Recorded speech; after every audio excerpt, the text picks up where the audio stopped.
네, 경찰국 신설안이 국무회의에서 의결되면서 여야 간 공방이 더욱 격화되고 있죠. 또 대정부 질문 이틀째를 맞아서 민생 경제 대책에 대한 질의가 이어지고 있습니다. 정치가 있는 저녁 정관훈에서 김성환 시사평론가와 함께 얘기 나눠보겠습니다. 어서 오세요. 네, 안녕하세요. 네. 연일 논란의 중심에선 경찰국 신설 문제. 일단 국무회의에서 이제 관련 시행령 통과되면서 이제 8월 2일부터 이제 이 시행은 기정사실화 됐고요. 어떻습니까? 지금 일단 이 추진 과정에서 좀 의견 수렴이 좀 부족했다. 그런 점에서 이제 일선 경찰들의 이제 반발이 더욱 심해진 측면도 있다, 이런 얘기도 나오고 있는데, 한마디로 표현하면 속도전이었다, 이런 그 평가가 나오고 있는 것 같아요. 어떻게 보셨습니까? 네, 한마디로 정리하면 기시감이 느껴진다, 이렇게 저는 얘기하고 싶은데요. 네. 일단 경찰국 신설에 대해서는 여러 가지 의견이 좀 엇갈릴 수 있다고 생각해요. 그러니까 경찰도 통제할 수 있는 방안들이 필요한 것도 사실이지만, 근데 꼭 굳이 이런 방식을 통해서 예를 들어서 경찰국을 신설하는가, 누가 쫓아오는 것도 아니잖아요. 더군다나 14만 명 경찰의 어떤 수사 지휘와 관련되어 있는 부분들이 달려 있는 것이기 때문에 매우 중차대한 문제라고 볼 수 있는데, 이런 방식밖에 동원할 수가 없었겠나, 이런 좀 안타까움이 드는데요. 저는 왜 기시감이 들었다 이렇게 말씀드리냐면요. 문재인 정부 내내 사실 검찰 개혁에 매달렸다 이렇게 해도 과언이 아니잖아요. 네. 검사들의 집단 반발이 있었고요. 검경 수사권 조정 과정에서도 그랬고, 윤석열 대통령 검찰총장 시절에 징계안을 두고서도 굉장히 큰 갈등이 있었습니다. 근데 그때 국민들은 그것을 어떻게 바라봤느냐. 검찰 수사권 축소 법안의 타당성이나 이런 것들로 본 게 아니라 그냥 외부로 드러난 행위 자체에 대한 어떤 느낌으로 바라봤다는 거예요. 첫째로 뭐냐면은 민주당에서 힘으로 막 밀어붙이는 모습을 보였다고 하는 거죠. 네.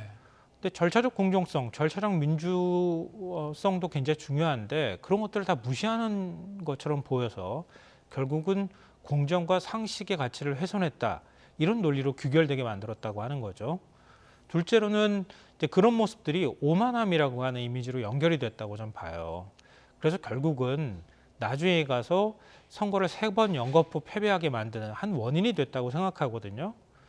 근데 윤석열 정부 들어와서 보이는, 특히 이제 경찰 통제 방안과 관련한 이제 경찰국 신설 문제를 처리하는 데 있어서도 똑같은 행태를 보이고 있다. 나중에 가서 계속 경찰들의 반발이 이어지게 될 경우에는 언제까지가 될지 모르지만 굉장히 국민들은 피로감을 느끼게 될 테고, 대통령은 과연 뭐 하나, 그러니까 지금 집권 여당은 뭘 위해서 이렇게 하나, 이런 생각들을 하게 된다는 거죠. 그러니까 여론을 악화시키는데 굉장히 큰 역할을 할 가능성이 있다. 하여튼 집권 여당 입장에서는 굉장히 안 좋은 시그널로 받아들여야 한다, 이렇게 생각합니다. 요 며칠 사이에 보면은 일단 이제 일요일 날 토요일, 일요일 이제 거치면서 경찰청 차원의 이제 이 징계 조치가 있었고, 어제는 이제 이른바 이제 쿠데타 발언이 나왔었죠. 이상민 행안부 장관의 발언, 상당히 좀 자극적인 이 단어를 쓰면서 비판을 했는데, 오늘은 이제 이거와 연관해서 윤석열 대통령이 한 며칠 사이에 좀 말을 아끼는 것 같다가 오늘은 이제 작심 비판을 했습니다. 국기문란이라는 그런 표현을 썼는데, 어떻습니까? 이게 이제 정부 여당 한 목소리로 이제 강경 기조로 착착 가는 것 같아요. 이런 그 경찰이라는 조직에서의 어떤 집단적인 반발에 대해서 뭔가 좀 어떤 위기감을 느끼고 있다, 이런 그 반영이라고 볼 수 있을까요? 이게 크게 두 가지 의미로 얘기할 수 있을 거예요. 자신감의 발로이거나 네. 아니면 위기감, 그러니까 두려움의 발로이다. 이게 둘 중에 하나일 거라고 저는 생각해요. 네. 그러니까 자신감이라고 하면 이른바 경찰이라고 하는 조직을 충분히 우리가 통제할 수 있다고 하는 자신감, 이런 거가 아닌가 싶어요. 근데 그것도 사실은 좀 문제가 있다고 생각하지만, 그런 인식도. 근데 경찰이라고 하는 조직이 일사불란하게 움직이기 쉽지 않은 조직이거든요. 네. 조직 규모도 14만 명으로 너무 크기도 하고요. 그리고 경찰을 통제해야 된다, 이렇게 얘기는 하고 있지만 실제로 경찰 조직이 여러 분야로 이렇게 쪼개져 있는 상황이기도 하거든요. 그러니까 아직 완성되지는 않았지만, 또 경찰을 민주적으로 통제하고 견제할 수 있는 방안이 더 추가로 필요하지만 이미 국가수사본부도 만들어져 있는 상황이고요. 전체 14만 명 중에서 한 6만 5천 명 정도가 자치경찰입니다. 네. 자치경찰은 지금 경찰의 통제에서 어느 정도 비껴나 있다고도 볼 수 있거든요. 그리고 나머지 이제 수사경찰이 한 3만 명 정도 되고, 그리고 이제 정보, 외사, 이렇게 분야 나눠서 경찰들이 또 존재한다는 거죠. 그러니까 서로 간에 완벽하게 일사불란하게 움직이기 어려운 조직인데 지금 내부 반발이 생겨나고 있는 상황이잖아요. 그러니까 이른바 이제 이상민 장관이 얘기한 것처럼 뭐 경찰대 출신이 뭐 지금 뒤에서 조정하고 있는 것처럼 이렇게 얘기하는 것도 일종의 갈라치기를 하려고 하는 전략이다. 그러니까 하나로 뭉치지 못하게 하려고 하는 전략도 일부 포함되어 있는 것 같고요. 각 부분별로 통제를 하면 어느 정도 위에서 누르면 그러면 눌릴 것이다라고 하는 생각들을 하고 있는 것이 아닐까. 그걸 이제 대통령이 어제까지는 뭐 그런 식을 가졌다 하더라도 원론적인 입장을 밝혔지만 오늘은 국기문란이다 이렇게 강조한 것도 뭐 지난번에 대우조선 파업 사태 때도 봤던 것처럼 일종 위에서 아래로 눌러버리면 어느 정도 그것에 대한 두려움이나 또 앞으로 이제 검사들 같은 경우에는 변호사 할 수도 있잖아요. 검사 그만두면 경찰 공무원은 그런 처지가 아니란 말이에요. 그냥 공무원 그만두면 그냥 끝이라는 거죠. 그러니까 그런 면에서는 뭐 이 정도면은 우리가 한번 해볼만 하겠다 이런 생각을 한 거 아닌가 싶고요. 뭐 두려움의 발로라고 하는 관점에서 해석하자면 행안부 장관이 충분히 대처할 수 있는 상황이었다고 판단하면 대통령이 굳이 언급 안 해도 될 수 있었을 거라고 저는 생각하거든요. 왜냐하면 뭐 스타 장관이 나왔으면 좋겠다 이렇게 얘기했던 것처럼 최근에 윤 대통령의 발언이 굉장히 조심스러워진 건 틀림이 없습니다. 네. 대통령이 직접 언급하면 모든 책임이 대통령으로 자꾸 쏠리는 현상이 나타났던 거잖아요. 그게 지지율에도 악영향을 미쳤던 거고요. 그걸 가급적이면 피해가겠다고 하는 전략들을 그동안에 취해왔는데 이번 문제에 있어서만큼은 국기문란이라고 하는 굉장히 강도 높은 발언을 쏟아냈다고 하는 거죠. 여기서 만약에 밀리면 정말 지지율도 빠지고 국정 동력도 더 떨어질 것이다. 더군다나 이제 경찰의 경우에는 물리력 행사가 가능한 조직인 것만은 또 사실이란 말이에요.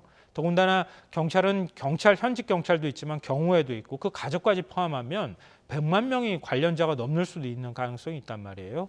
그런 면에서 더 밀리면 안 되겠다고 하는 절박감이 작동했을 수도 있겠다 이렇게 생각합니다. 네. 좀 더 이제 본질적인 부분을 먼저 이제 얘기해 보겠습니다.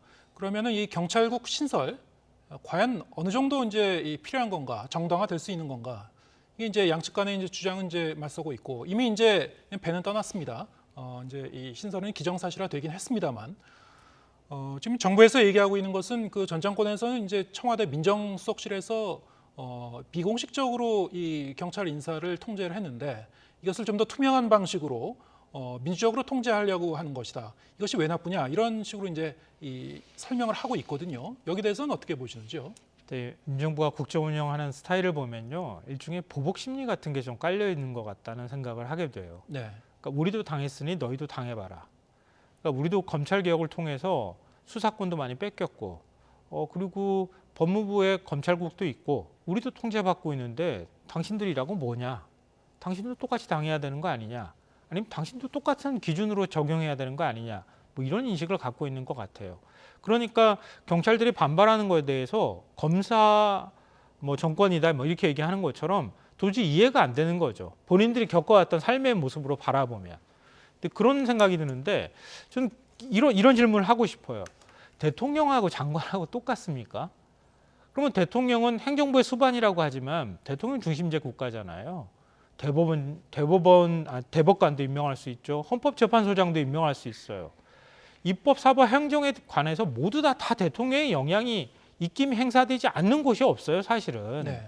그러니까 대통령실은 대통령을 보좌하면서 대통령이 인사권을 행사할 수 있도록 보좌하는 참모 조직들이 만들어 놓은 기구잖아요. 그게 이제 민정수석실인데요. 마치 민정수석실을 하나 없애면은 그러면 모든 게 민주적으로 돌아갈 것처럼 이렇게 얘기하는데 저는 그거는 아니라고 생각해요. 그래서 민정수석실에서 근무했던 경험에 있는 뭐 인사들이 이런 부분에 대해서 동의하지 못한다 이런 얘기들 많이 하는 것을 제가 직접 듣기도 했는데요. 그러니까 대통령이 했던 거하고 달리 장관이 하면 훨씬 더 민주적 통제가 가능하다고 하는 논리는 저는 성립되기 어렵다 이렇게 생각하고요. 그리고 우리가 보통 이제 어떤 권한을 행사할 때 가장 많이 얘기가 되고 있는 것이 제도의 문제이냐 사람의 문제이냐 이렇게 얘기하잖아요. 경찰국을 만드는 게 정말 진정성 있게 민주적 통제를 위한 것이라면 사람의 문제도 우리가 들여다봐야 하는데 이상민 장관의 행동을 한번 보십시오. 그러니까 경찰을 민주적으로 과연 통제할 만한 자격이 있는가?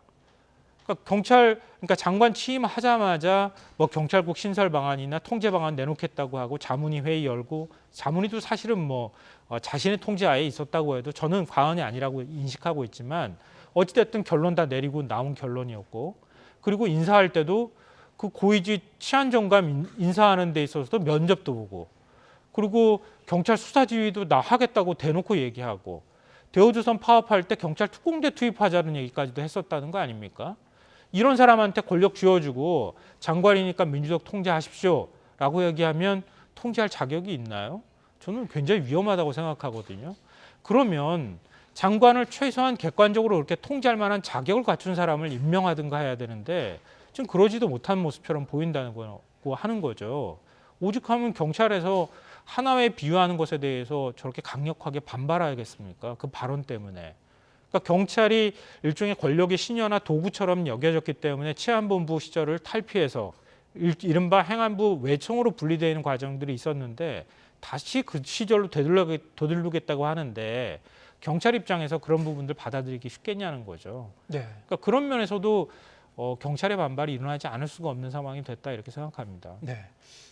그런데 이제 이 경찰의 이 비대해진 그 권력, 경찰 권력을 어떻게 민주적으로 통제할 것인가 여기에 대해서는 뭐 진지한 논의가 필요하다는 거에 대해서는 뭐 이견이 없는 것 같습니다. 거기에 대해서는 뭐 경찰 이 스스로도 받아들일 이제 준비가 돼 있고요. 여기에 대한 어떤 대안으로 논의됐었던 것이 사실은 이제 국가경찰위원회를 통한 어떤 민주적 통제 그리고 자치경찰의 이제 활성화 뭐 이런 여러 가지 방안이 얘기는 됐었죠. 이번에 나온 이제 이 행안부 내에 경찰국 신설은 이제 또 다른 방법이었습니다만 정부는 이제 여기에 이제 국한해서 계속 이제 밀고 가려고 하는 그런 그 태세이고. 근데 오늘 이제 권성동 이 원내대표의 직무대행의 이 얘기를 들어보면은 권성동 직무대행이 그 국가경찰위원회 같은 경우는 현재 이른바 이제 민변 출신의 사람들이 와서 이제 얘기를 하고 있다. 위원장도 민변 출신, 위원도 민변 출신이 있다. 그래서 여기에 대한 경찰위원회의 어떤 구성에 대한 어떤 의구심을 이제 얘기를 했어요. 자, 이런 걸 보면은 왜 이제 정부 여당에서 기존에 이제 국가경찰위원회를 통한 이 경찰의 어떤 견제와 통제에 대해서 그렇게 소극적이었는지를 갖다가 어느 정도 좀 그 속내를 표한 거 아닌가 그런 생각도 들고요. 어떻게 보셨는지요? 국가경찰위원회 위원 임명하면 되잖아요. 네. 국가경찰위원회 임명 윤석열 정부에서 임명하면 되는 거 아닙니까? 근데 그걸 민변 출신이다 이렇게 얘기하는 게 이게 과연 맞는 건가? 앞으로 대법원 뭐 대법관 임명할 때도 마찬가지고 헌법재판관 임명할 때도 마찬가지지만 윤석열 정부에서 거의 다 바꾼다고 하잖아요. 네. 그때 어떤 인사들 임명하는지 한번 지켜보면 어떨까 하는 생각이 드는데요. 그러니까 그 일종의 이제 윤석열 정부는요 이전 정부를 악으로 규정하고 차별화하려고 하는 전략을 갖고 있는 것 같아요. 그러니까 이전에 정부가 했고 대통령이 해왔던 일은 다 악이야. 그러니까 예를 들면은 청와대 들어가지 않고 용산 대통령실 만든 것도 네. 이전 정부는 다 제왕적 대통령이야. 그리고 나는 선해. 그렇기 때문에 나는 그 악과 함께 같은 방향으로 갈 수가 없어. 섞일 수 없고 오염될 수 없어. 이런 인식을 갖고 있는 것 같아요.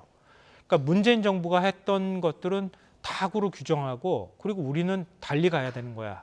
근데 달리 가는 방법이 그 조직의 그 문재인 정부에서 국가경찰위원회를 만들었다고 보기도 어렵단 말이에요. 그 이전에 이미 다 법률적인 체계가 갖춰져 있었던 거였다고요. 근데 거기에 있는 인사의 문제를 트집 잡아서 윤석열 대통령도 민변 출신들 뭐 언급을 하기도 했지만 그러니까 그걸 가지고 체계 자체를 완전히 우리 방식대로 뜯어고치겠다. 이런 식의 얘기를 하고 있다는 거예요. 네. 이게 매우 위험한 거죠. 왜냐하면 우리가 하면 뭐 법치라고 얘기는 하지만 법을 운영하는 사람이 법치를 얘기하는 것이지 원래 있는 게 아니잖아요. 그러니까 법을 해석하는 사람에 따라서 또 법의 해석이 달라지는 거랑 마찬가지인데 그럼 이전의 것들은 다 부인하면 우리식 방식대로 체계를 만들겠다. 이런 것도 또 자신에 맞는 법치를 만들겠다고 하는 얘기나 마찬가지로 들린다는 거죠. 그러니까 이게 국민들한테 어떻게 인식되느냐가 굉장히 중요한데 앞서 제가 말씀드렸던 것처럼 오만하게 비치고 남 탓하거나 이전 정부 탓하는 것으로 비춰질 가능성이 있다고 하는 겁니다. 네, 알겠습니다. 경찰국 신설과 관련한 뭐 이 제반 논의는 앞으로도 이제 이게 끝난 건 아닌 것 같고요.